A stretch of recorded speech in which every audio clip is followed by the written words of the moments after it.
This is For My Sons, a space where we equip men to lead themselves, their families, and their communities with strength and wisdom. I'm your host, Papa O, a father, a husband, a son, and a student of life. Here, we dive into all the topics that shape the development of men. Lessons, stories, and principles you can use to strengthen your family and impact your community. If you're passionate about becoming a better man, building a better family, and leaving a better world, you're in the right place. Let's jump into today's conversation. Last week, we explored the power and importance of curiosity, how asking the right questions keeps your spirit young and your future open. But curiosity is only half the story. If curiosity opens the door, imagination is what allows you to walk through it and design something new on the other side. This week, we're diving into the importance of imagination, your creative engine, your inner architect, the silent sculptor behind every great vision. And this week's Yoruba proverb is Agbalagba tó jẹ́ kí ọmọ rẹ̀ fọkàn balẹ̀ kí rẹ̀, which translates as an elder who encourages his child's dreams does not tire easily. And what that means is that true guidance isn't just about control. It's about nurturing imagination, because dreams are where a legacy begins. The dictionary definition, according to Merriam-Webster, of imagination is that it is the power or act of forming a mental image of something not present to the senses or never before wholly perceived in reality. Another way of describing it is creative ability. And the third way to describe it is the ability to confront and deal with a problem. Why does imagination matter so much? Well, if you think about it, everything man made came from imagination, right? Started out as a thought. Think of anything that you can see in front of you at this point in time. It started out as a thought. It started out with something imagined. A chair, a plane, a company, a movement. All of those things start out as imagination. And imagination gives us the power to reshape what exists and create what doesn't. Does it sound like I'm talking about innovation here or imagination? Well, I'll tell you what. Imagination is a primer to innovation. Right. You want some stats? I got some stats for you. In 2024, right, the UK's creative industries generated over £111 billion. Right? That is a reminder that imagination isn't just personal. It's national. It fuels jobs, exports, culture, and global influence.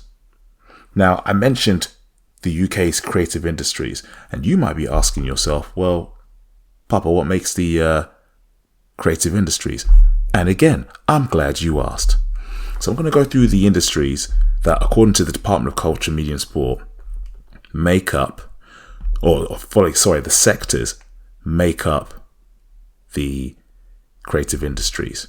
You have advertising and marketing, architecture, crafts, design, which includes product, graphic, and fashion design, film, TV, video, radio, and photography, IT, software and computer services, publishing, museums, galleries and libraries, music, performing, and visual arts. Those are what make up the creative industries. And between all of those sectors, they generated for the UK in 2024 £111 billion. Right? That was about, I think it was something like 3.9% of the UK's GDP last year. Right? That is a sizable amount of money, all of which are spurned, created from imagination. They start out as nothing. These are not fields. We're not talking like,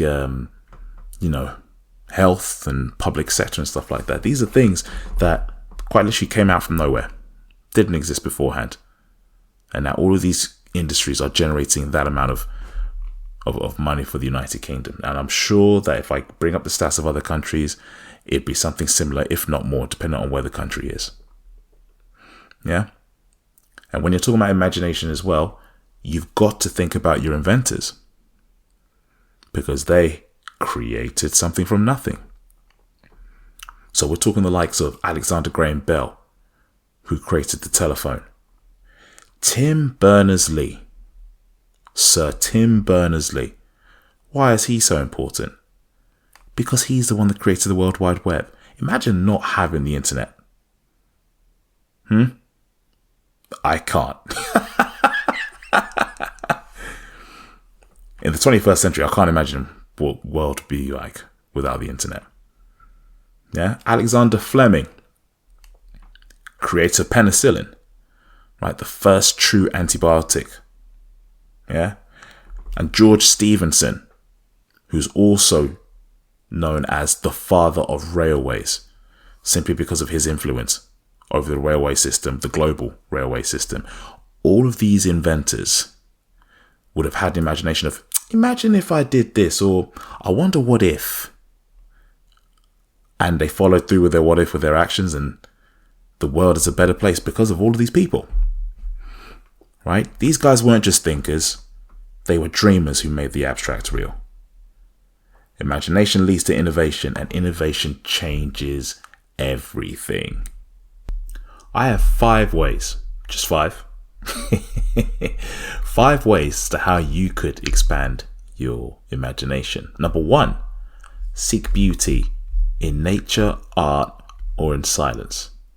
See, imagination needs inspiration, and beauty, whether visual, emotional, or spiritual, feeds the creative soul. Spend time in nature and notice detail. The way a leaf curls, the stillness of a lake, or the flight pattern of a bird. Like, there's a reason as to why people refer to the hills and mountains of certain places as being the great outdoors. Right? There is a reason as to why, I think it's Kent, the county of Kent in the UK is referred to as the Garden of England. People love nature. We as human beings are naturally drawn to nature. Why? Because nature stirs imagination. When I'm talking about art, I'm talking about listening to instrumental music. I'm talking about standing in front of a painting and letting your mind ask, what is this trying to say? And when I'm talking about silence, I'm talking about a place where new thoughts are born. Which leads me on to point number 2. Create a quiet space. Now, in the 21st century, where everything is going at 220 miles an hour, if you allow it to, right, the world is not offering you a place of quiet. Like, you've got to make that yourself. Okay, try this out. Yeah? 1 hour per week, no phone, no audio, no screen. Just you, your thoughts, and like, I don't know, maybe a notebook. And I say a notebook. I know you can get a notebook app on your phone. That defeats the purpose of the point. Go back to using a pen and paper if you need to. Right? Because that time, I promise you, is not wasted. I promise you it's not wasted. That is the time where, you know, you can free yourself of mental clutter. And the reason why I know this is because some of the best ideas were created in complete solitude, right? Einstein's thought experiments, yeah? Mandela's political vision, yeah? This podcast was created in solitude. I can't remember where I was. I think I was on holiday at one time. And I was just sitting by the pool. I had no phone. I had nothing in. I wasn't listening to anything. And I just brought pen and paper. It's really weird why I brought it to the poolside, to be honest. I don't know why I did that. But this is how this came about. So I'll say it again. Create quiet space. That's point number 2. Point number 3. Ask what if. Imagination starts with simple but bold questions. What if I look different? What if I tried it this way? What if I stopped doing this? Right? Instead of reacting to life, redesign it. Mind map your week. Sketch out your ideal workspace. Reverse engineer a dream. Right? And a good analogy for this is the sculptor. Right? A sculptor doesn't wait for stone to shape itself. They ask, what could be carved from this block? Like, I think there was like a famous quote from Michelangelo, who sculpted the statue of David, where he said, I saw the angel in the marble and carved until I set him free. Right? Imagination isn't always about invention. Sometimes it's about perception. Seeing what's already within and having the courage to carve it out. Point number 4, make something from nothing. If there's one way to basically do some imagination training, it's definitely just to create something. Like, it doesn't have to be perfect. It doesn't have to be the final form, but start from somewhere. Do something, make something new. Could be writing a poem. It could be drafting a scene. It could be drawing something. Doesn't matter if it's poorly or not. Just create something. You're practicing the process of giving life to ideas. Right?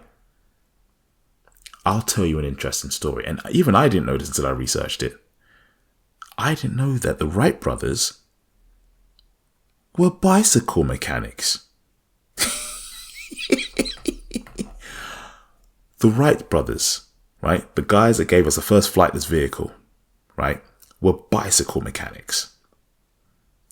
And all they did was that they imagined flight not from an engineering lab, but from garages and curiosity. So, again, one of the most fundamental inventions in human history came from bike mechanics, not even in the same industry. Right? I mean, I guess at the time, why would they come from the same industry? There was no such thing as an aero mechanic because planes didn't exist. But I thought that's completely wild. Didn't know that. So point number 4, make something from nothing. And point number 5, seek difference. Routine dulls the mind. Exposure sharpens it. And I spoke about this in the previous episode, the importance of curiosity. If you've not listened to it, I would highly encourage you to listen to it. And I said, speak to people that are not in the same, who don't have the same worldview as you. And this is pretty much exactly the same point, just in the context of imagination, right? Talk to people who challenge you, different backgrounds, beliefs, disciplines, right? You don't have to agree. You just have to listen with the intention of learning, right? One of the best things that a human being could do in the 21st century is travel, right?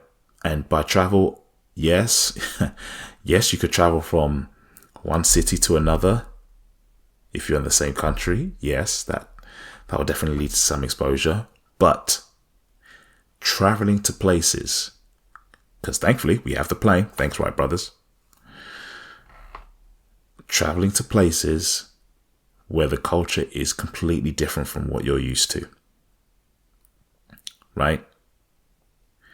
That will open your eyes so much. That will open that's the exposure, that's the kind of exposure you need. Now, if you can't do that, that's fine. I'm not saying that we're all ballers. I'm not saying that that there aren't other ways. Read about it, right? Pick up a book. Or if you're in a city where there are multiple different cultures, could literally just go try something new at a restaurant, or a different restaurant that's different from what you're used to. Right? Trying something new, expanding your horizons, opening yourself to exposure to different cultures. Curiosity grows in unfamiliar soil. Right? A stagnant environment will limit the imagination, right? Difference expands the horizons. Difference opens up the possibility to imagine something new, because now you have a new viewpoint. So just a quick recap as to how to expand your imagination. I said there were 5 ways, at least 5 ways I'm suggesting. I'm sure there are more. Number 1, seek beauty in nature, art, and in silence. Number 2, create a quiet space for yourself. Number 3, ask what if. Number 4, make something from nothing, create something. And number 5, seek difference. So as always, I have some practical tips on the topic of the conversation. And in this conversation of imagination, I have 3 for you that you can do this week. Number 1, take 15 minutes to visualize your ideal life in 10 years. Write down what you see. No filters, no edits. Right? That will help you to, at the very least, where you want to be in 10 years' time as well. That'd be a pretty interesting conversation to have with yourself. Then, of course, you want to try and see if you can reverse engineer that to get to that point. Right? Again, that would definitely change your trajectory in life. Because if you see yourself being in the same place that you are now, then in 10 years' time, my friend, you are cooked. Because life won't stop happening. Life won't stop changing. Life won't stop progressing. So, of course, you have to do the same. Number 2, make one thing this week. Yeah, just one. It could be a sketch. It could be a poem, a song, an idea, anything that wasn't here before you imagined it. Right, just do something new. And as I said, it could be an action. Of course, that would be great if it was an action, but even if it's an idea, just sit down with yourself in your quiet space and create something. Number 3, ask yourself, what would I attempt if I didn't fear judgment or failure? Write the answer.